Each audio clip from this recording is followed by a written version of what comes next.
หลังจากเก็บหอมปลอมแล้วเราก็จะมาเก็บ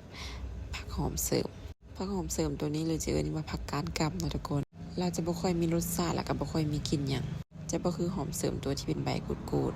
ๆหอมเสริมก็หาก็ได้กินรุ่นแรกนะทุกคนเพราะว่าปลูกยามฝนแล้วเราบ่เป็น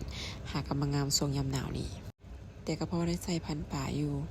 เก็บผักหอมแต่ละอย่างเล็กๆน้อยๆพอบ่ได้ซื้อเนาะทุกคนพันธุ์ป่านี่ถ้ามีผักหอมครบเครื่องนี่คือว่าแซ่บสุดเลยแหละหลังจากได้หอมป้อมสะอาดหอมเสริมแล้วเราก็จะไปเก็บผักหอมซีผักหอมซีนี่ก็จะมีน้อยแน่ประมาณ 7-8 ต้นผักซีก็เป็นอีกผักชนิดหนึ่งที่ว่าขาดบ่ได้เลยเพราะว่าเราหอมหลังจากเก็บผักได้แล้วเราก็จะมาเลือกซื้อปลาทุกคนปลาตัวนี้จะเป็นปลานิลธรรมชาติ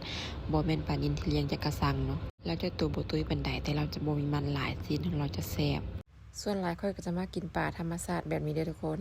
เราเลือกปลาจากหาญแล้วก็ให้เพิ่นคั่วให้เลยหลังจากได้ปลาแล้วเรามาเงินเราก็เริ่มเผากันเลยทุกคนเอาเกลือโถมใส่ทางนอกจังซี่เพราะเวลาปิ้งเราจะบ่ไหม้เนาะบ่ไหม้เกล็ดบ่ไหม้หนังเราแล้วทางในเราจะสุกดีสำหรับเครื่องเคียงเฮามื้อนี้ก็จะบ่มีหยังหลายมีข้าวปุ้นมีถั่วดินมีหัวสิงไข่เพราะว่าเมื่อกี้หาซื้อมักแตงอยู่ร้านไข่ป่าบ่มีแจ่วเฮาก็จะเป็นแจ่วถั่วดินเนาะ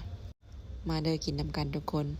เมนูง่ายๆสไตล์บ้านๆแต่ว่าแซ่บถึงใจแน่นอนข้าวปุ้นเฮาก็ต้มข้าวปุ้นมัดเอาเด้อทุกคนเพราะว่าเราจะเส้นน้อยอ่อนแล้วก็แซ่บเวลาพันป่าเฮาก็จะเอาผักหอมทุกอย่างใส่จังซี่